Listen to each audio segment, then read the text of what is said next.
নমস্কার, দীপা স্টার্লিং চ্যানেলে আপনাদের সবাইকে স্বাগত। আজকে আমি আপনাদের সাথে শেয়ার করব খুবই জনপ্রিয় একটি রেসিপি, মাছের মাথা দিয়ে পুঁই কুমড়োর ছ্যাঁচড়া। অনুষ্ঠান বাড়িতে প্রায়ই এই রেসিপিটা হয়। যারা বাড়িতে এখনও বানাননি একবার বানিয়ে দেখতে পারেন। বানানো খুবই সহজ। চলুন দেখে নেওয়া যাক পুঁই কুমড়ো ছ্যাঁচড়া বানানোর ভিডিওটা। আমি এখানে দুটো মাছের মাথা নিয়েছি। একটা মাছের মাথা হাফ করে আর একটা গোটা নিয়েছি। মোটামুটি 1200 থেকে 1.5 কেজি ওজনের মাছের মাথাগুলো প্রথমে নুন হলুদ মাখিয়ে নেব। নুন হলুদ মাখিয়ে 10 মিনিট রেখে দেব। সবজির মধ্যে নিয়েছি 500 গ্রাম পুঁই শাক। শাক আর ডাঁটা আলাদা করে রেখেছি। যে ডাঁটাগুলো মোটা সেই ডাঁটাগুলো 2 টুকরো করে রেখেছি, তাড়াতাড়ি সেদ্ধ হবে সেই জন্য। আর নিয়েছি একটা বড় সাইজের বেগুন, 500 গ্রাম কুমড়ো, দুটো মিডিয়াম সাইজের আলু। সব সবজি ডুমো ডুমো করে কেটে নিয়েছি। এখন রান্নাটা শুরু করব। কড়াইয়ের মধ্যে দেব সর্ষের তেল। তেলটা ভালো মতো গরম হয়ে গেছে। প্রথমে মাথাগুলো ভেজে নেব। গোটা মাথাটা ভাজতে সময় লাগবে বলে আগে কিছুক্ষণ ভেজে নেব। বড় মাথাটা কিছুটা ভেজে নেওয়ার পর অন্য মাথাগুলো দিয়ে দেব। মাছের মাথাগুলো কড়া করে ভাজতে হবে, এমনভাবে ভাজতে হবে যেন নিজের থেকেই গুঁড়ো হয়ে যায়। গোটা মাছের মাথাটা খুন্তিতে করে একটু ভেঙে নেব, তা নাহলে আরও বেশি সময় লাগবে। মাছের মাথাগুলো এরকম গুঁড়ো হয়ে যাওয়ার পর আরও কিছুক্ষণ ভেজে না নিলে ভেতরটা কাঁচা থেকে যায়, সেজন্য ভালো করে ভাজতে হবে। মাছের মাথাগুলো ভালো করে ভেজে নিলাম। ভাজার পর দেখুন কত গুঁড়ো গুঁড়ো হয়ে গেছে। এবারে আমি তুলে নেব।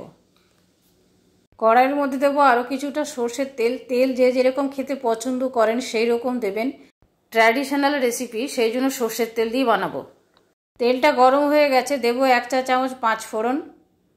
5 ফোড়নটা কয়েক সেকেন্ড ভেজে নেব।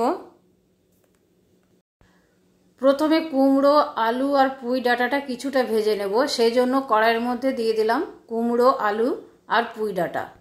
এই সবজিগুলো সেদ্ধ হতে বেশি সময় লাগে, সেই জন্য আগে কিছুটা ভেজে নেব। মাছের মাথা দিয়ে পুঁই কুমড়োর এই রেসিপি খুবই কমন আর অনেকেরই খুব পছন্দের একটি রেসিপি। অনুষ্ঠান বাড়িতে আমরা প্রায়ই খেয়ে থাকি। কুমড়ো, আলু, পুঁই কিছুটা ভেজে নিলাম। এখন এর মধ্যে দেব একটা মিডিয়াম সাইজের পেঁয়াজ কুচোনো। পেঁয়াজটা দেওয়ার পর হাই ফ্লেমে কিছুক্ষণ ভেজে নেব। ভাজতে ভাজতে পেঁয়াজের কালার চেঞ্জ হয়ে গেছে। এখন এর মধ্যে দেব 1 টেবিল চামচ আদা রসুনের পেস্ট।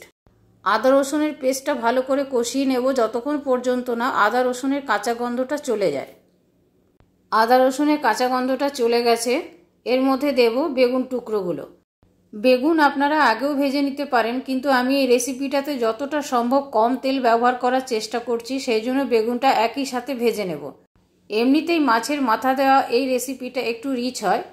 আমি রান্নাটা ঘরোয়াভাবে করছি। অনুষ্ঠান বাড়িতে প্রচুর পরিমাণে তেল মশলা এই রেসিপিতে ব্যবহার করা হয়।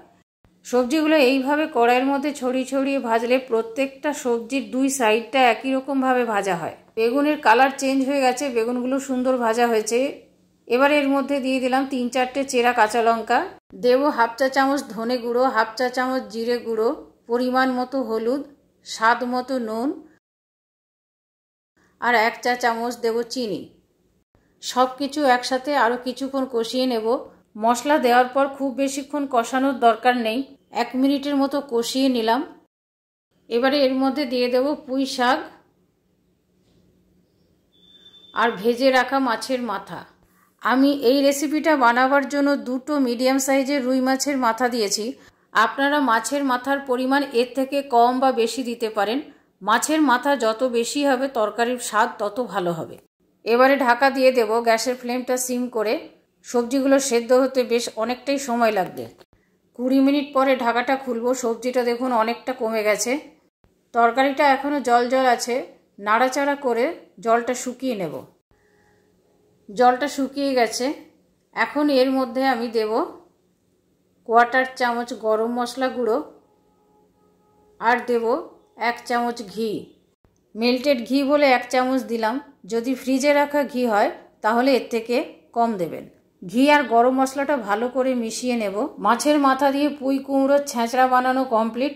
এখন আমি সার্ভিং প্লেটে তুলে নেব। খুব সহজ, সুস্বাদু আর কমন রেসিপি। আমার এই মাছের মাথা দিয়ে ছেঁচড়া বানানোর ভিডিওটা আপনাদের কেমন লাগলো কমেন্ট করে কমেন্ট বক্সে জানাবেন। ভালো লাগলে প্লিজ একটা লাইক করে দেবেন, শেয়ার করবেন আর সাবস্ক্রাইব করে বেল আইকনটা টিপে দেবেন পরবর্তী নোটিফিকেশনের জন্য।